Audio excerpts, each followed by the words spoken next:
नमस्कार सर्वांना. आजच्या या विश्लेषणात्मक सत्रात तुमचं खूप खूप स्वागत. आज आपण एमपीएससी आणि यूपीएससी परीक्षांच्या दृष्टीने एका अत्यंत क्रिटिकल विषयावर चर्चा करणार आहोत. तो विषय म्हणजे धोकादायक कचरा व्यवस्थापन किंवा हॅझार्डस वेस्ट मॅनेजमेंट. पर्यावरण, इकॉलॉजी आणि प्रशासनाच्या पेपरमध्ये हा टॉपिक नेहमीच असतो आणि त्यावर बरेच प्रश्न विचारले जातात. आज आपण फक्त फॅक्ट्स रटणार नाही आहोत, तर यामागची खरी संकल्पना अगदी मुळापासून समजून घेणार आहोत. चला तर मग सुरू करूया. आजचं आपलं सत्र कसं असेल त्याची ही एक छोटीशी रूपरेषा. आपण आधी धोकादायक कचऱ्याची नेमकी व्याख्या पाहू, त्यानंतर त्याची कायदेशीर चौकट आणि क्रॅडल टू ग्रेव्ह व्यवस्थापन म्हणजे नक्की काय ते समजावून घेऊ. आणि शेवटी हे सगळं परीक्षेत कसं लिहायचं आणि मार्क्स कसे मिळवायचे यावर फोकस करू. चला, अजिबात वेळ न घालवता आपण पहिल्या आणि सर्वात बेसिक विभागाकडे वळूया. विभाग 1, धोकादायक कचऱ्याची व्याख्या. नक्की कोणत्या कचऱ्याला आपण धोकादायक म्हणतो? आता तांत्रिक बाबींमध्ये जाण्यापूर्वी एक अगदी बेसिक पण महत्त्वाचा प्रश्न समोर येतो. कचऱ्याला खऱ्या अर्थाने धोकादायक बनवतं तरी काय? परीक्षकांना अपेक्षित असतं की तुम्हाला यामागचा सायन्स माहिती असावं. कोणताही कचरा फक्त कचरा आहे म्हणून तो हॅझार्डस किंवा धोकादायक नसतो, राईट? त्यामागे काही विशिष्ट शास्त्रीय कारणं असतात. कचरा धोकादायक ठरवणाऱ्या या 4 अत्यंत महत्त्वाच्या कॅटेगरीज आहेत. पहिलं म्हणजे ज्वलनशीलता, म्हणजेच ज्याला पटकन आग लागू शकते, जसं की काही रासायनिक सॉल्व्हेंट्स. दुसरं आहे क्षरणशीलता किंवा करोझिव्हिटी. यात बॅटरी ॲसिडसारखे पदार्थ येतात जे अक्षरशः धातूचे डबेही गंजवून टाकतात. तिसरं वैशिष्ट्य म्हणजे प्रतिक्रियाशीलता. हे पदार्थ सामान्य परिस्थितीत खूप अस्थिर असतात, ज्यामुळे अचानक स्फोट होऊ शकतो किंवा विषारी वायू बाहेर पडू शकतो. आणि चौथं आणि सर्वात घातक म्हणजे विषारीपणा. पारा किंवा शिशासारखे पदार्थ जर शरीरात गेले तर ते अत्यंत हानिकारक आणि प्राणांतिक ठरू शकतात. या 4 गोष्टींपैकी काहीही असेल तर तो कचरा कायदेशीररित्या धोकादायक ठरतो. आता आपण दुसऱ्या विभागाकडे येऊया. विभाग 2, भारतातील कायदेशीर आणि संस्थात्मक चौकट. प्रशासकीय किंवा गव्हर्नन्सच्या अँगलने हा भाग परीक्षेत खूप वेळा विचारला जातो. सगळ्यात आधी हे लक्षात ठेवा, पर्यावरण संरक्षण कायदा 1986 हा आपला अत्यंत पायाभूत कायदा आहे. याला आपण अम्ब्रेला कायदा असंही म्हणतो. का? कारण याच कायद्याच्या छत्राखाली भारतातील इतर सर्व पर्यावरणीय नियम तयार केले जातात. हा कायदा शासनाला पर्यावरणाचं रक्षण करण्यासाठी खरोखरच खूप व्यापक अधिकार देतो. आता 2016च्या नियमानुसार ठरवलेला हा कचरा व्यवस्थापनाचा क्रम लक्षात घ्या. याला हायरार्की ऑफ वेस्ट मॅनेजमेंट म्हणतात. इथे सगळ्यात महत्त्वाची कॅच काय आहे माहितीये? वैज्ञानिक दृष्टिकोन फक्त कचऱ्याची विल्हेवाट लावण्यावर थांबत नाही, ती तर सगळ्यात शेवटची पायरी आहे. पहिलं प्राधान्य नेहमी प्रतिबंधाला म्हणजेच प्रिव्हेन्शनला आहे. थोडक्यात कचरा निर्माणच होऊ न देणं, त्यानंतर तो कमी करणं, त्याचा पुनर्वापर, पुनर्चक्रीकरण, पुनर्प्राप्ती आणि मग शेवटी कुठेतरी विल्हेवाट, असा हा स्मार्ट क्रम चालतो. बरं, परीक्षेच्या हॉलमध्ये आपला सर्वात जास्त गोंधळ कुठे उडतो?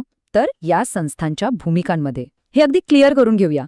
केंद्रीय प्रदूषण नियंत्रण मंडळ म्हणजेच सीपीसीबीचं मुख्य काम आहे नियम किंवा मार्गदर्शक तत्वे म्हणजेच SOPs तयार करणं. पण जेव्हा प्रत्यक्षात ग्राउंडवर अंमलबजावणी करायची असते, कारखान्यांना परवाने द्यायचे असतात किंवा ते नियमांचं पालन करत आहेत की नाही हे तपासायचं असतं, तेव्हा ती पूर्ण जबाबदारी राज्य प्रदूषण नियंत्रण मंडळांची म्हणजेच SPCBsची असते. हे कामांचं डिव्हिजन पक्क लक्षात ठेवा. आणि आंतरराष्ट्रीय करारांमधला फरक अगदी स्पष्ट असणं खूप गरजेचं आहे. बेसल आणि स्टॉकहोम करार नेहमी कन्फ्यूज करतात. बेसल करार हा 1989चा आहे, जो कचऱ्याच्या सीमापार वाहतुकीवर म्हणजे ट्रान्सबाउंडरी मूव्हमेंटवर नियंत्रण ठेवतो. म्हणजे विकसित देश आपला धोकादायक कचरा विकसनशील किंवा गरीब देशांमध्ये डंप करणार नाहीत याची काळजी घेतो. दुसरीकडे 2001चा स्टॉकहोम करार हा POPs म्हणजे पर्यावरणात वर्षानुवर्षे टिकून राहणाऱ्या विषारी सेंद्रिय प्रदूषकांना नष्ट करण्यावर फोकस करतो. दोघांचे उद्देश पूर्णपणे वेगळे आहेत. चला आता पुढच्या अत्यंत इंटरेस्टिंग सेक्शनकडे वळूया. विभाग 3, क्रॅडल टू ग्रेव्ह व्यवस्थापन. कचरा जिथून निर्माण होतो तिथून ते त्याच्या अंतिम विल्हेवाटेपर्यंत त्याचा सुरक्षित प्रवास कसा होतो ते आपण पाहू. इथे प्रत्यक्ष वैज्ञानिक पद्धती वापरल्या जातात. भौतिक आणि रासायनिक प्रक्रियांमध्ये कचरा न्यूट्रलाइज केला जातो. दुसरा आहे भस्मीकरण किंवा इन्सिनरेशन. इथे कचरा अति उच्च तापमानावर जाळला जातो, पण हे करताना हवेचं प्रदूषण होणार नाही यासाठी स्ट्रिक्ट कंट्रोल्सची गरज असते. आणि तिसरं म्हणजे सुरक्षित लँडफिल्स. हे नुसते साधे खड्डे नसून अतिशय प्रगत इंजिनिअरिंग केलेले प्रकल्प असतात. यात जमिनीतील भूजल दूषित होऊ नये म्हणून खास लाइनर्स आणि विषारी पाणी गोळा करण्यासाठी लीचेट कलेक्शन सिस्टम बसवलेली असते. हे अगदी सायंटिफिकली डिझाईन केलेलं असतं. आता ह्या विषयातली एक परीक्षकांची खूप आवडती संकल्पना आहे बायो रेमेडिएशन. हा शब्द बऱ्याचदा पेपरमध्ये दिसतो. अगदी सोप्या भाषेत सांगायचं तर सूक्ष्मजीवांचा म्हणजे मायक्रो ऑर्गॅनिझम्सचा वापर करून अत्यंत घातक सेंद्रिय कचऱ्याला अगदी नैसर्गिकरित्या विनाविषारी पदार्थांमध्ये रूपांतरित केलं जातं. हा एक अतिशय भन्नाट आणि पूर्णपणे पर्यावरणपूरक उपाय आहे. आता आपण शेवटच्या आणि सर्वात प्रॅक्टिकल विभागाकडे आलो आहोत. विभाग 4, परीक्षेतील यश. हे सगळं वाचलं तर खरं, पण परीक्षेत यावर मार्क्स कसे मिळवायचे ते आता पाहूया. सर्वात महत्त्वाचा मुद्दा म्हणजे आपल्या परीक्षेचा दृष्टिकोन. पूर्वपरीक्षा आणि मुख्य परीक्षा या दोन्हींसाठी अप्रोच पूर्ण वेगळा असतो हे लक्षात घ्या. पूर्वपरीक्षेसाठी तुम्हाला थेट फॅक्ट्सवर लक्ष केंद्रित करायचे, जसं की कचऱ्याची वर्गवारी ओळखणं, संस्थांची मुख्यालये कुठे आहेत किंवा कोणत्या मंत्रालयाची काय भूमिका आहे. पण मुख्य परीक्षेसाठी हा अप्रोच चालत नाही. तिथे तुम्हाला या कचऱ्याचे पर्यावरणावरील व्यापक परिणाम, सरकारची धोरणं आणि व्यवस्थेतील आव्हानं यांचं खूप सखोल आणि विश्लेषणात्मक उत्तर लिहायचं असतं. मुख्य परीक्षेचं उत्तर लिहिताना बायोमॅग्निफिकेशन या शब्दाचा वापर तुमच्या उत्तराचं वजन नक्कीच वाढवू शकतो. मातीतील धोकादायक रसायने अन्नसाखळीत प्रवेश करतात आणि जसं जसं आपण अन्नसाखळीत वरच्या स्तरावर जातो तसतशी या विषारी घटकांची पातळी भयानक पटीने वाढत जाते. ही कन्सेप्ट तुमच्या उत्तरात आली की तुमचं उत्तर खूपच सायंटिफिक आणि प्रभावी वाटतं. तसंच निबंध किंवा मुख्य परीक्षेची उत्तरे लिहिताना हे काही एकदम सॉलिड पॉइंट्स आहे जे तुमच्या उत्तरात असायलाच हवेत. नुसत्या समस्या सांगून थांबायचं नाहीये. कचऱ्यातून संपत्ती किंवा वेस्ट टू वेल्थ मिशन आणि सर्क्युलर इकॉनॉमी यांसारख्या सरकारी पुढाकारांचा उल्लेख आवर्जून करा. आणि हो, या मार्गातील खरी आव्हाने जसे की तांत्रिक ज्ञानाचा अभाव, प्रक्रियेचा प्रचंड खर्च आणि बेकायदेशीर डंपिंग हे मुद्दे मांडले की तुमचं उत्तर एकदम बॅलन्स्ड आणि परिपूर्ण दिसेल. चला तर मग जाता जाता या संपूर्ण विषयाचा एक क्विक रिव्हिजन सारांश घेऊया. हे अगदी पक्क लक्षात ठेवण्यासारखं आहे.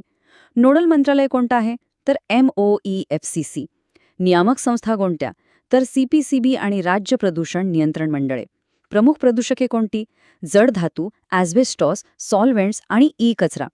आणि आपलं आत्ताचं सर्वात मोठं राष्ट्रीय उद्दिष्ट काय आहे तर केवळ कचऱ्याची विल्हेवाट लावण्याकडून आता आपल्याला संसाधन पुनर्प्राप्ती किंवा रिसोर्स रिकव्हरीकडे जायचं आहे. हे फॅक्ट्स अगदी डोक्यात फिट करून ठेवा. आणि आजचे हे सत्र संपवताना मी तुम्हाला एका विचार करायला लावणाऱ्या प्रश्नासोबत सोडून जातो. जर आपलं अंतिम ध्येय हे रिसोर्स रिकव्हरी हेच असेल तर भविष्यात खऱ्या अर्थाने सर्क्युलर इकॉनॉमी आणण्यासाठी आपल्याला कचरा या शब्दाची कायदेशीर व्याख्याच बदलावी लागेल का? प्रशासनाला येणाऱ्या काळात असे कोणते बदल करावे लागतील याचा नक्की विचार करा.